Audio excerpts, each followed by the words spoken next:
अस्सलाम वालेकुम जुनैद भाई। ये अभी मैंने आपसे बात की थी और ये आप जो इतना नॉन सीरियसली इस बात को ले रहे हो कि आपको ये मजाक लग रहा है कि ये फेक न्यूज़ है और नंबर झूठे हैं और ये कोई बीमारी इतनी नहीं है, बहुत ख़तरनाक बीमारी है। मैं फ्रंट लाइन पर हूँ, मैं अपने 1000 बेड के हॉस्पिटल के अंदर जो एक्सपर्ट्स हैं मैं उनमें से एक हूँ। हम लोग दिन रात काम कर रहे हैं। आमतौर पर मैं 10 पेशेंट का ख्याल रख रहा होता हूँ। अभी 2 डॉक्टर एक वक्त में होते हैं जो हर मैं 40 का ख्याल रखता हूँ, वो 40 लोगों का ख्याल रख रहा होता है। और पता है, ये ज़्यादातर लोग वही आ रहे हैं कि जो लॉकडाउन का रिस्पेक्ट नहीं करते हैं, जो कि मिल रहे हैं, घूम रहे हैं, फिर रहे हैं, जो नमाज पढ़ने भी जा रहे हैं, जो अपने माँ बाप से भी मिल रहे हैं, जो आप भी कर रहे हो। ऐसे थोड़ी होता है यार। अभी यहाँ पे एक रशियन चर्च है जिसने, हम लोगों ने जब लॉकडाउन लगाया था तो उस रशियन चर्च के बड़े ने यही बोला था कि ये घर में बैठने का टाइम थोड़ी, ये तो खुदा से नाराज़गी की बात हो जाएगी। ये तो खुदा के पास आने का मौका है कि खुदा के पास आओ और गिड़गिड़ा के बोलो कि माफ़ कर दे और ये भला टल जाए। पिछले 2 हफ्ते में इन लोगों के उस चर्च के 50 लोग मर गए। इस हद तक का बुरा हाल हुआ था कि हम लोग को फौजियों को भेजना पड़ा था इनके घरों पे, कि वो घर के बाहर फौजी खड़े हुए थे बंदूक के साथ कि निकलने नहीं दे किसी को। और जैसे ही हम लोग थोड़ा पीछे हटे कि ये लोग घर से नहीं निकल रहे हैं तो चलो पीछे हटो, पीछे हटे तो इन लोगों के यहाँ घर में दावत हुई है, 300 लोगों की शादी हुई थी। अब आ रहे हैं इनके 50 साल के लोग, 40 साल के लोग, 30 साल के लोग, लड़के आ रहे हैं। फेफड़े ही बंद हो गए हैं, किडनियां भी बंद हो गई हैं, सबके सब डायलिसिस पे हैं। और इन लोगों के 10वें 12वें दिन इन लोगों का दिल भी रुक जाता है काम करना। तो हम लोग तो साफ साफ बात करते हैं इन लोगों को, जब भी ये एडमिट होते हैं हम लोग कहते हैं भाई इनका दिल रुकेगा तो हम लोग एक चीज़ करते हैं, चेस्ट कंप्रेशन करते हैं। आपने फिल्मों में देखा होगा कि दिल रुक गया तो शॉक दे रहे हैं, चेस्ट कंप्रेस कर रहे हैं, तो उस वक्त आसपास भीड़ होती है डॉक्टर्स की, नर्सेज की, कि बारी बारी सब कंप्रेस कर रहे होते हैं। और हर बार कंप्रेस करते हैं थोड़ी सांस बाहर जाती है तो हम लोग सब एक्सपोज हो रहे होते हैं उससे। तो हम लोग उनसे साफ बात करते हैं कि हम लोग कंप्रेशन नहीं करेंगे, कि तुम लोगों की बेवकूफ़ी की वजह से, कि तुम लोगों को जब हम लोग इतने टाइम से बोल रहे हैं कि घर में बैठो, घर वालों से नहीं मिलो, दोस्तों से नहीं मिलो, तुम लोग क्योंकि बात नहीं मान रहे थे, हम लोग अपनी ज़िंदगी मजीद रिस्क में नहीं डालेंगे। वैसे ही हम लोग रिस्क में डाल चुके हैं। वैसे ही हम लोग, जब तुम लोगों के घर वालों का ख्याल रख रहे होते हैं, हम लोगों की ज़िंदगी जान जान पर आई हुई होती है यार। पता है मैं कितनी प्रोटेक्शन पहन के जाता हूँ? मैं 2 मास्क होते हैं, एक N95 होता है, उसके ऊपर एक और मास्क होता है, उसके ऊपर इतने बड़े गॉगल होते हैं, पिक्चर सेंड करूंगा। ऊपर से टोपी होती है, फिर गाउन पहनते हैं, फिर ग्लव्स पहनते हैं, फिर जूतों के कवर डालते हैं, फिर जाते हैं, निकलते हैं, सब कुछ कपड़े उतारते हैं, हाथ धोते हैं, वापस क्या नाम है गाउन अप होते हैं, फिर दूसरे पेशेंट के रूम में जाते हैं। सर 40 दफ़ा मैं कर रहा होता हूँ हर रोज रात को। और जो दूसरा डॉक्टर है वो भी यही कर रहा होता है। हाल इतना बुरा हो गया कि जिन पेशेंट्स के रूम में हमें जाना नहीं होता, उन पेशेंट्स के रूम में हम लोग जा भी नहीं रहते। हम लोग नर्स अंदर जो बैठी होती है, हम लोग उसको इशारों से बताते हैं कि ये करना है। थोड़ा सा दरवाजे के खोलते हैं, कोई आईवी खत्म हो गई तो आईवी देते हैं और बस खत्म, बाहर वापस आ जाओ। उसको जो अंदर है उसको अंदर रहने जो हम लोग बाहर है बाहर आने दो। हम लोग अपने दोस्तों से नहीं मिल रहे हैं। ये हाल है कि मेरे साथ जो डॉक्टर्स जिनकी फैमिलीज हैं, जिनकी नर्सेज जिनकी फैमिलीज हैं, वो अपने बच्चों से नहीं मिले हैं पिछले 1 महीने से। कोई भी नहीं मिला अपने अपने घर वालों से। ठीक है, हम लोग आते हैं। इस तरह मैं अपना बताता हूँ कि मैं जिन कपड़ों में हॉस्पिटल के अंदर होता हूँ, वो कपड़े मैं हॉस्पिटल में उतारता हूँ, उधर की लॉन्ड्री मशीन में डालता हूँ, जो कि स्पेशल लॉन्ड्री मशीन होती है सैनिटाइजेशन वाली, उसमें डालता हूँ, नहाता हूँ, दूसरे कपड़े पहनता हूँ। फिर उन कपड़ों में जब मैं हॉस्पिटल से बाहर आता हूँ, मैं घर पे आता हूँ तो दरवाजे पर अपने सारे कपड़े उतारता हूँ, बास्केट में डालता हूँ, डायरेक्ट वापस जाता हूँ, दूसरी दफ़ा नहाता हूँ और फिर तीसरी तीसरी चेंज करता हूँ। मैं रोज़ाना 3 कपड़े बदली कर रहा हूँ, सिर्फ इसलिए कि मुझे वायरस नहीं लगे। तो जब मैं इतनी प्रोटेक्शन कर रहा हूं तो आप लोग क्यों नहीं कर रहे हो प्रोटेक्शन इतनी? मतलब नमाज पढ़ने का मकसद क्या है? इस ऐसे मौके पर बाजमात पढ़ने का मकसद क्या है? यूँ तो जिंदगी भर नमाज पढ़ी नहीं है किसी ने। अब वायरस है तो भाई खुदा खुदा खुदा सब नमाज पढ़े हैं, बाजमात नमाज पढ़ रहे हैं यार। एक बंदा चाहिए, सिर्फ एक बंदा, सिर्फ एक बंदे को वायरस हो ना, और वो उस नमाज में पढ़े तो उसकी पूरी सफ वालों को वायरस होगा। तो इस्लामी तौर पे इसका रिस्पॉन्सिबल कौन? क़यामत के दिन किस कौन कौन उठाया जाएगा? कि जब तुम्हें पता है, जब तुम्हें हर न्यूज़ चैनल पे तुम्हारी गवर्नमेंट बोल रही है, तुम बाकी लोगों को देख रहे हो, जब तुम्हें पता है बाकी, यार हमारे यहाँ 1000 लोग मरे थे कल रात को, 1000 लोग। 7 पेशेंट तो मेरे मरे हैं। तो यार इसको प्लीज़ इतना इतना लाइटली मत लो। ये कोई वक्त नहीं है कि आप नमाज पढ़ने जा रहे हो, आप अपने माँ बाप से मिलने जा रहे हो और आपके माँ बाप दूसरे दूसरे अपने भाई से मिल रहे हैं। तो फ़र्ज़ करो एक बंदे को है, फ़र्ज़ करो मुस्तफ़ा को खुदा ना खास्ता किसी से वायरस लगाए, अपने दोस्त से वायरस लगाए।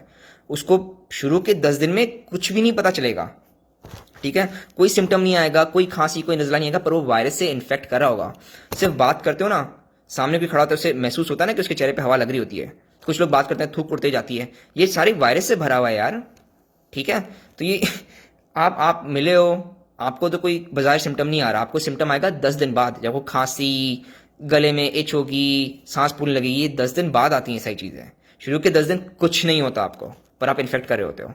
तो अगर मुस्तफ़ा को हुआ है तो उसने आपके वालिद साहब को दिया, उसने अदनान को दिया, उसने आप बाकी आपकी बहनों को दिया, ठीक है, अपने बहनोइयों को दिया, और उसने आपको दिया, आप घर पर आए, आपने अपनी अपनी बेगम को दिया, अपने बच्चों को दिया, आप नमाज पढ़ने गए, आपने उन लोगों को दिया, ठीक है। तो इसका जिम्मेदार कौन? ऐसी ऐसी नमाजों का मकसद क्या है कि जब आप जा रहे हो और आप लोगों को, और पता है आप शायद बच जाओगे, आपके वालिद साहब थोड़ी बचेंगे इस चीज़ से। वो वेंटिलेटर पर जाएंगे तो उसका रिस्पॉन्सिबल कौन? उनकी जान जाएगी, रिस्पॉन्सिबल कौन? फिर तो आप डॉक्टर को मारोगे ना कि हम हमारे डॉक्टर ने मार दिया, डॉक्टर ने मार दिया, मारा तो आपने।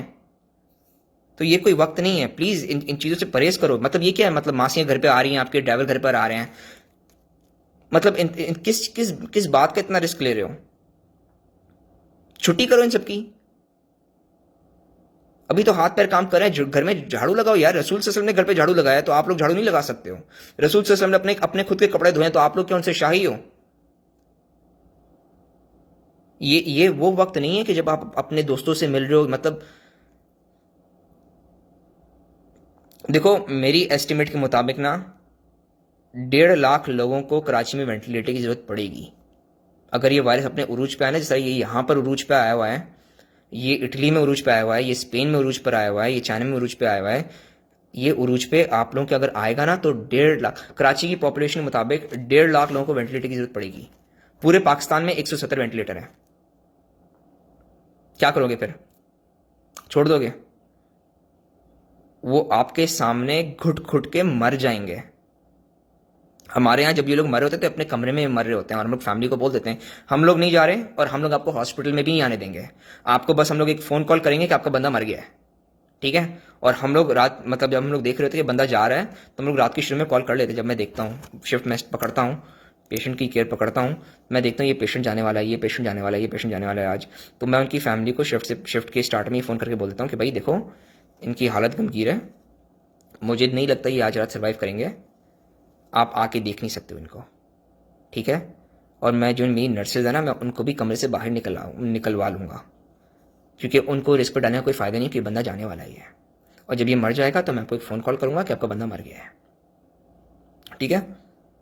हम लोग एग्जामिन करने भी अंदर नहीं जा रहे होते, वो वेंटिलेटर की ट्यूब डली हुई होती है, उस ट्यूब के ऊपर हम लोग क्लैंप लगाते हैं, वेंटिलेटर डिस्कनेक्ट करते हैं, मॉर्ग में भेज देते हैं, ठीक है। उधर ही उनकी टॉफ़ी तैयार होती है, कफन में उधर ही बांधते हैं और फिर वो आगे ट्रांसपोर्ट हो जाती हैं बॉडीज। और ये बॉडी को हम लोग दफना नहीं रहे हैं, ये जला देते हैं हम लोग, क्रीमेट कर देते हैं, कि कोई फ़ायदा नहीं है इसको, रिस्क किसी को भी रिस्क पर डालने का कोई फ़ायदा नहीं है। प्लीज़ इस बात का प्लीज़ ख्याल रखो। 10 दिन बाद ये इफेक्ट लाना शुरू करता है, सिर्फ इस बात का ख्याल रखो। आप मस्जिद में नमाज पढ़ने गए हो, एक बंदे को वायरस है, उसने सांस ली, चलो खांसा उसने, 8 लोगों की अगर गैदरिंग है, सबके सबको वायरस लग गया, ठीक है।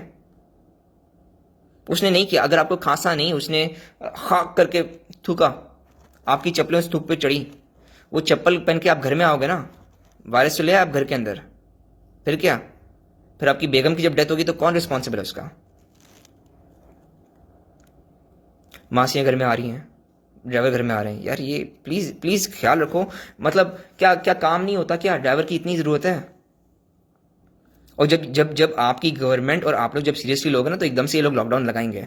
लॉकडाउन जब ये लगाते हैं पाकिस्तान के अंदर, तो बिल्कुल सब कुछ बंद कर देते हैं ना, पेट्रोल पंप तो फ़ौरन बंद हो जाते हैं, फिर क्या? ट्रांसपोर्ट कैसे करोगे? नेटवर्क बंद हो जाते हैं, बात कैसे करोगे? कुछ भी नहीं कर पाओगे ना।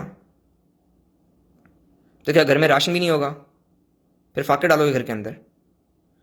प्लीज़ अपने घर वालों का ख्याल रखो, अपने मासी और ड्राइवर को पैसे दे के उन्हें घर पे बिठाओ, उनके अपने अपने घर पे।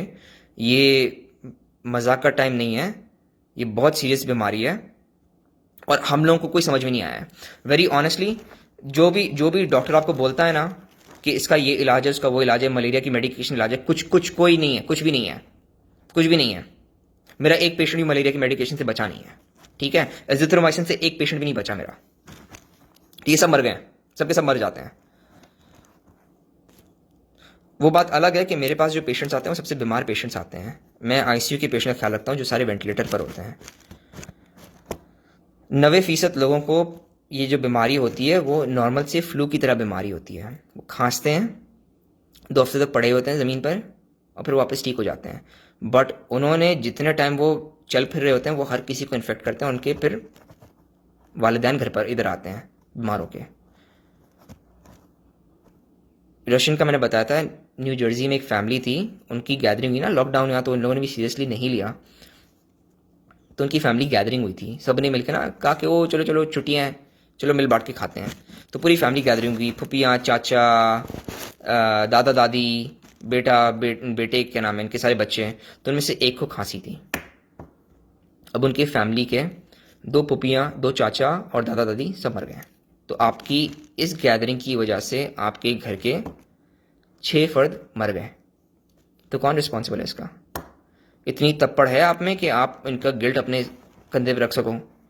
और क़यामत के दिन पूछा जाएगा तो आप क्या जवाब दोगे? कि हमें तो लोग बता रहे थे, हमें ही मस्ती थी। फ्लोरिडा में एक पाकिस्तानी फैमिली को मैं जानता हूँ, उनकी शादी हुई थी, तो उधर भी इनको किसी को भी सिम्टम्स नहीं थे, पर अब उनका दोनों तरफ के ना ससुर मर गए हैं। लड़की का बाप भी मर गया, लड़के का बाप भी मर गया कोरोना से, और बाकी फैमिली तो इन्फेक्टेड है पर उनको इतना कुछ हुआ नहीं, पर वो दोनों मर गए हैं। प्लीज़ इस चीज़ को सीरियसली लो। ये चीज़ बहुत बहुत बुरी है और कोई इलाज नहीं है इसका। डॉक्टरों को सही तरह समझ में नहीं आया है कि इसे हम लोग क्या नाम है सॉल्व कैसे करें, क्योंकि ये आम तौर पे आम बीमारी की तरह प्रेजेंट नहीं कर रहा है, ये काफ़ी अलग प्रेजेंट कर रहा है। ये किडनी पे भी अटैक कर रहा है तो सारे डायलिसिस पे हैं। ये दिल पे भी अटैक कर रहा है तो दिल एकदम से रुक जाता है इनका। और फेफड़े तो ख़राब थे ही, उनके बारे में आप लोगों को थोड़ा पता है कि फेफड़े ख़राब हो जाते हैं।